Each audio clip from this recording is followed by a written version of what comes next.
তার সাথে যে আমি যেভাবে রোমান্স করছি বা সময় কাটাইছি, তখন সে আমাকে একটা ভিডিও পাঠাইছে, নেকেট একটা ভিডিও দিছে। দিয়ে তখন সে আমাকে বলছে যে ভাবি, আজকে তোমার সাথে আমি এভাবে এনজয় করতে চাই। আসলে প্রত্যেক দিন তো এক এক সময় এক একভাবে করি, অনেক ভালো লাগে, তবে আজকে যদি এভাবে করি অনেক ভালো লাগবে। তো এগুলো মানে অনেক অনেক ভিডিও দেওয়ার পরে অনেক অনেক মেসেজ করছে। তখন আমার হাজব্যান্ড এগুলো দেখছে। দেখার পরে আমি গোসল করে অনেক সময় নিয়ে গোসল করছি, গোসল করে বেরোইছি, তারপরে হাত পা সবগুলো লোশন দিয়ে বসছি। বসে পরে সে বলতেছে যে আচ্ছা তোমাকে একটা কথা বলতে চাই ফারজানা। পর আমি বলছি হ্যাঁ বলো। কয় তোমার কার সাথে রিলেশন করো? তা আমি বললাম কার সাথে রিলেশন করব? কয় না বলো। পরে আমি বলছি যে না আসলে রিলেশন কারোর সাথে আমি করি না, হয়তো আমি কথাটা তাই আর কি করি। বা রিলেশন যদি কারোর সাথে না করো তাহলে একটা ব্যাচেলার ছেলে তোমাকে এগুলো ভিডিও কেন দেয়, তাহলে এগুলো মেসেজ কেন দেয়? তখন আমি বললাম দেখো তুমি রাতের 12টা-1টা বাজে আসো এবং সকালবেলা চলে যাও, আমার সময় দিতে পারো না। আমি তো একটা মেয়ে মানুষ, আমার মনে চাই সময় নিতে, এনজয় করতে। হ্যাঁ, তার সাথে আমার রিলেশন আছে, তার সাথে আমি এনজয় করি। আমার নাম ফারজানা।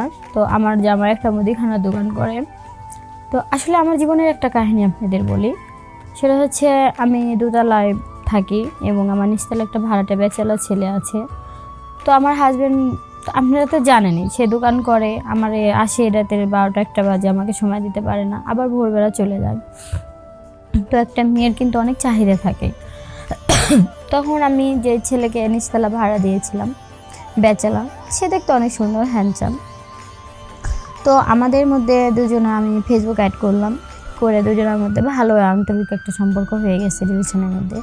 তো এরকম করে 2-3 মাস আমাদের কেটে যায়। ও আমার রুমে আসে যায়, কথা বলে, বা আমি ওখানে যাওয়া আসা করি।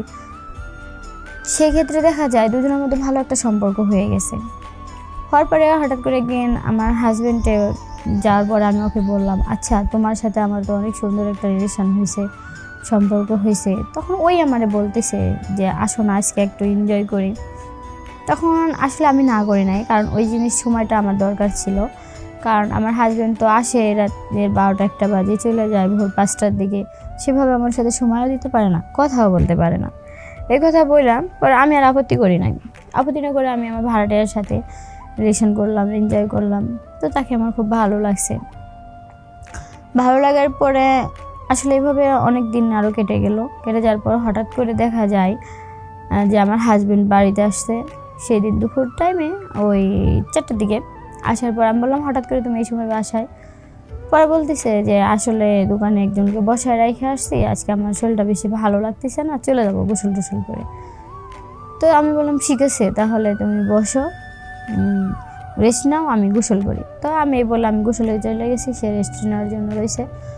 তখন মানে আমার পাশে নিচের তলায় যে ভাড়াটিয়া ছিল, তার সাথে যে আমি যেভাবে রোমান্স করছি বা সময় কাটাইছি, তখন সে আমাকে একটা ভিডিও পাঠাইছে, নেকেট একটা ভিডিও দিছে। দিয়ে তখন সে আমাকে বলছে যে ভাবি, আজকে তোমার সাথে আমি এভাবে এনজয় করতে চাই। আসলে প্রত্যেক দিন তো এক এক সময় এক একভাবে করি, অনেক ভালো লাগে, তবে আজকে যদি এভাবে করি অনেক ভালো লাগবে। তো এগুলো মানে অনেক অনেক ভিডিও দেওয়ার পরে অনেক অনেক মেসেজ করছে। তখন আমার হাজব্যান্ড এগুলো দেখছে। দেখার পরে আমি গোসল করে অনেক সময় নিয়ে গোসল করছি, গোসল করে বেরোইছি, তারপরে হাত পা সবগুলো লোশন দিয়ে বসছি। বসে পরে সে বলতেছে যে আচ্ছা তোমাকে একটা কথা বলতে চাই ফারজানা। পর আমি বলছি হ্যাঁ বলো। কয় তোমার কার সাথে রিলেশন করো? তা আমি বললাম কার সাথে রিলেশন করব? কয় না বলো। পর আমি বলছি যে না আসলে রিলেশন কারোর সাথে আমি করি না, হয়তো আমি কথাটা তাই আর কি করি। কয় রিলেশন যদি কারোর সাথে না করো তাহলে একটা ব্যাচেলার ছেলে তোমাকে এগুলো ভিডিও কেন দেয়, তাহলে এগুলো মেসেজ কেন দেয়? তখন আমি বললাম দেখো তুমি রাতের 12টা-1টা বাজে আসো এবং সকালবেলা চলে যাও, আমার সময় দিতে পারো না। আমি তো একটা মেয়ে মানুষ, আমার মনে চাই সময় নিতে, এনজয় করতে। হ্যাঁ, তার সাথে আমার রিলেশন আছে, তার সাথে আমি এনজয় করি। তো এসব বলার পরে সে আমার ডিভোর্স দিয়ে দেয়। ডিভোর্স দেওয়ার পরে আসলে বুঝতে পারলাম যে যে ছেলেকে সাথে আমি এনজয় করছি সে তার আমাকে বিয়ে করবে না। ডিভোর্স দেওয়ার পর আমি চলে আসার পরে অনেকটা ভেবে দেখছি যে আসলে আমি নিজের সংসার নিজেই নষ্ট করছি। হয়তো আমি তাকে বললেও হয়তো সে আমাকে সময়টা বের করে দিত বা এনজয় করতো, কিন্তু আমি তাকে না বলে নিজে নিজের চাহিদা ভালোবাসা আকাঙ্ক্ষা মেটানোর জন্য আরেকজনের সাথে পরকীয়া করাটা আমার ঠিক হয় নাই। তো এরকম ভুলটা কেউ করবেন না। হাজার কষ্ট হলেও তার স্বামী সংসার থাকার চিন্তা করবেন, আর চিন্তা ভাবনা এটা করবেন যে যদি নিজের কষ্ট লাগে, খারাপ লাগে বা এনজয় করতে মনে চায়, তো নিজের স্বামীর সাথে আগে শেয়ার করবেন।